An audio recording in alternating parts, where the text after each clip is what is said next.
The second cup. So turn 2 pages on the bottom of the second cup, the cup of deliverance. Okay, and then you're gonna pour a little more wine in your thing, or just a little more stuff. Into your cup. Yeah, into your cup. If you have enough, you don't have to pour. Okay, am I Thank you. Oh, that's so good. Let's play. All right, so this is the second cup of wine, and we have the blessing that we say. Look at the bottom of that page, right? We're going to raise the cup. We're going to raise the cup. All right, we raise our cup to recall the second promise of liberation to the people of Israel. Turn the page. The group says, I will deliver you from bondage. Everybody, so we praise you, Adonai, our God, sovereign of all life, who has delivered us and our ancestors from Egypt, and brought us here this night to eat matzah and moreover. Adonai, God, of our ancestors, help us celebrate future holidays, festivals, and joy. Then we will thank you with the new song, the blessing, Baruch Atah Adonai, Elohim Haolam, forever Amen. Still sweet. Now the next step is the Ratzah. This is the washing of our hands. First, your blessing.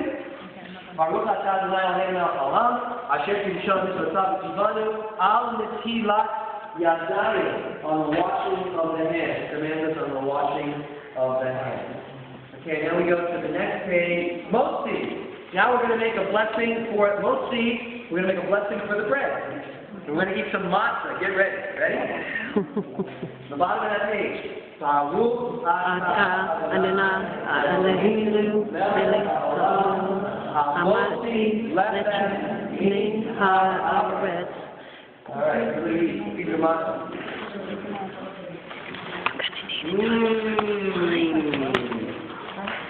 Now matzah is matzah because the bread isn't allowed to rise. The flour is not allowed to rise. The whole process has to be done in 18 minutes or it's no longer kosher. And this matzah is kosher, but there are levels, of course, levels of kosher. There's kosher and there's, oh, you say it's here, there's kosher. There's kosher called shemura matzah. Shemura in Hebrew means, no one's matzah enough. Shemura means watch. There's rabbi, or not necessarily, usually rabbi, who watches everything from the cows, from the wheat where it's harvested, the whole process. They watch the baking, the whole thing. Make sure it's not more than 18 minutes. That matzah is called shemura matzah. That matzah costs between $20 and $25 a box. So they also watch your money go as they. All right. Now, there's another blessing. Baruch atah Adonai Eloheinu melech haolam, asher kiddushanu b'mitzvotav v'tzivanu al achilat matzah. Eat some more matzah. You feel better. Right. After the wine, yeah. All right, we're up to the next order of the Seder. This is maror. Who can tell me what maror is? What? Bitter herb. Horseradish. Yes, the bitter herb. So now, what we're going to do, okay, we are going to, our tradition is, well, we're now going to take a little bit of the bitter herb and mix it with the chabrot and the apple. It's a taste you never had before. It's the bitter and the sweet. Another metaphor for life, right? The bitter and the sweet. So take a little bit of each, put it on your matzah, and get ready to eat. We'll say the blessing. The horseradish with the apple. I'll have to try it one day without the nuts.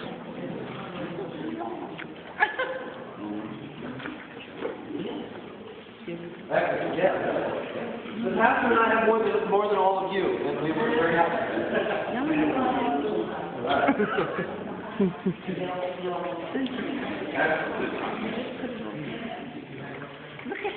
All right. So you ready? Let's say that blessing before we do it. Remember, we say a blessing before. You ate first. I saw you. Okay. I'm not going to say what's going to happen. All right. Baruch atah Adonai Eloheinu melech haolam asher tzidkanu b'mitzvotav v'tzivanu al avivat maror. Ready? Here we go. Very strange. Different, no? Yeah. I wish it didn't have nuts in it. Oh, that horseradish is good. That's a good batch. That's a good batch. I'm gonna have some. Correct. The next step. Now you're gonna take you make a matzah sandwich. Same thing. Take a little maror, put it in your sandwich.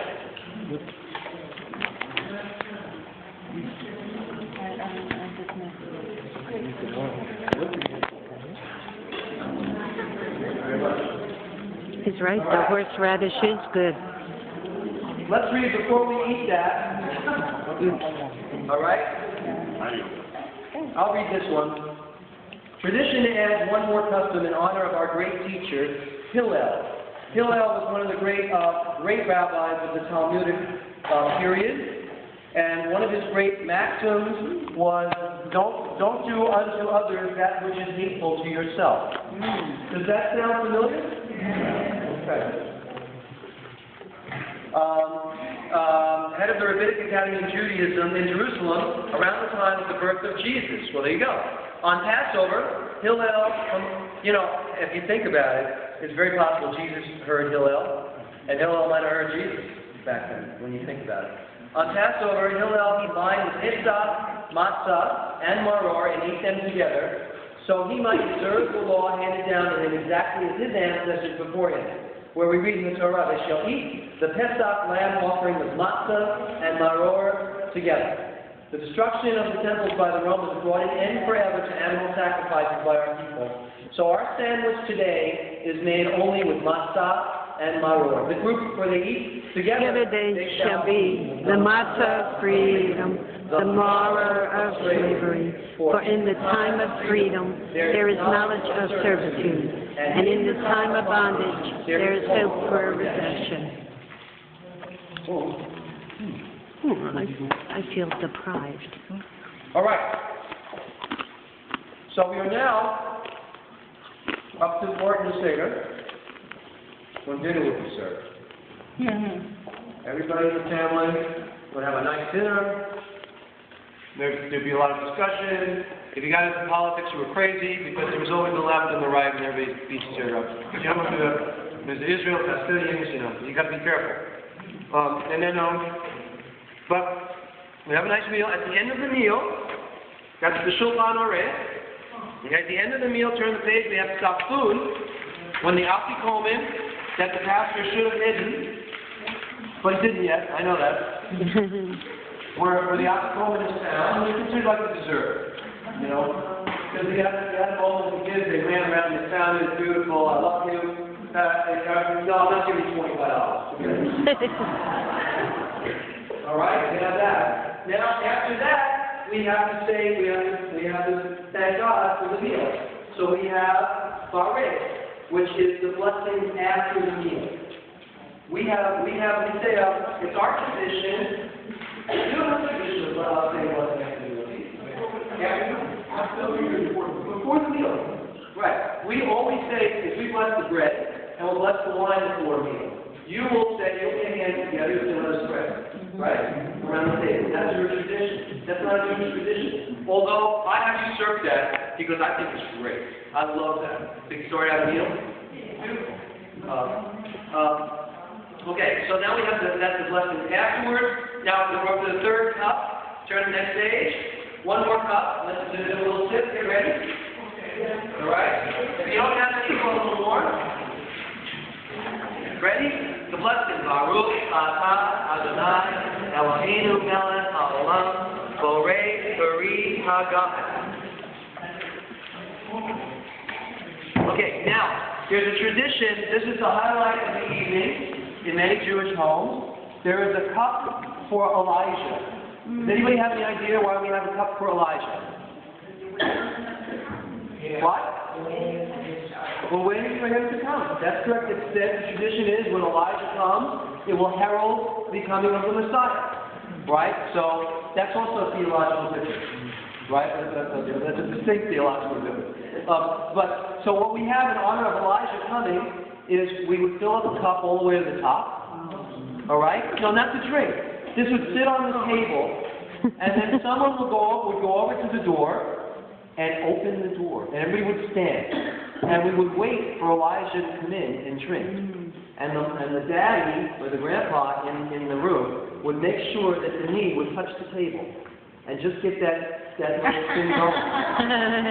And the kids, their eyes, it's like, I think it's probably like a Christmas tree in the morning. It's like the eyes just, oh, and we all, did you see Elijah was here? Did you see? He goes to every home, every Jewish home tonight he goes to have a little sit. And we have the song that we sing. Now we'll sing it, it goes like this. Eliyahu.